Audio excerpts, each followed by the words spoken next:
মালদা শহর কার্যত অচল হয়ে পড়ল সিপিআইএমের বিক্ষোভ সমাবেশকে ঘিরে। সভার অনুমতি নিয়ে প্রশাসন ও আদালতের টানাপোড়েনের মধ্যে আজ শনিবার মালদা শহরের রথবাড়ি মোড়ে জাতীয় সড়ক অবরোধ করে ব্যাপক বিক্ষোভে সামিল হল সিপিআইএম। এর জেরে শহর জুড়ে সৃষ্টি হয় তীব্র যানজট, দুর্ভোগে পড়েন সাধারণ মানুষ। প্রসঙ্গত, সিপিআইএমের পূর্বঘোষিত কর্মসূচি অনুযায়ী মালদা শহরের বৃন্দাবনী ময়দানে জনসভা করার কথা ছিল, তবে পুলিশ প্রশাসন সভার অনুমতি না দেওয়ায় হাইকোর্টের দ্বারস্থ হয় সিপিআইএম।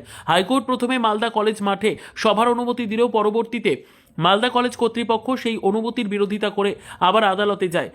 এরপর হাইকোর্ট সভাস্থল পরিবর্তন করে ওল্ড মালদার মঙ্গলবাড়িতে সভা করার অনুমতি দেয়, কিন্তু সিপিআইএম নেতৃত্বের দাবি ছিল মালদা শহরের মধ্যেই সভা করতে হবে।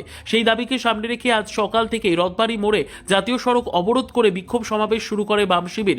মঞ্চে উপস্থিত ছিলেন সিপিআইএমের রাজ্য সম্পাদক মোহাম্মদ সেলিম, যুবনেত্রী মীনাক্ষী মুখোপাধ্যায়, শতরূপ ঘোষ সহ একাধিক শীর্ষ নেতা নেতৃত্বরা প্রশাসনের বিরুদ্ধে গণতান্ত্রিক অধিকার খর্ব করার অভিযোগ তোলেন এবং সভার অনুমতি নিয়ে দ্বিচারিতার অভিযোগে সরব হন।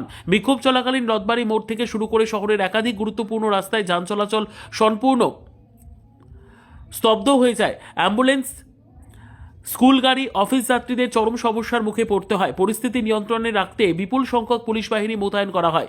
সমাবেশ শেষে রথবাড়ি মোড় থেকে একটি বিক্ষোভ মিছিল শুরু হয়। সেই মিছিল শহরের প্রধান সড়ক ধরে এগিয়ে মালদা ফোয়ারা মোড়ে এসে শেষ হয়। মিছিল চলাকালীন সিপিআইএম কর্মী সমর্থকেরা প্রশাসন ও রাজ্য সরকারের বিরুদ্ধে স্লোগান দেন। এই ঘটনাকে কেন্দ্র করে মালদা শহরের রাজনৈতিক পরিস্থিতি আরও উত্তপ্ত হয়ে উঠেছে। সভার অনুমতি নিয়ে আদালত, প্রশাসন ও রাজনৈতিক দলের এই সংঘাত আগামী দিনে আরও বড় আন্দোলনের ইঙ্গিত দিচ্ছে বলেই মনে করছে রাজনৈতিক মহল।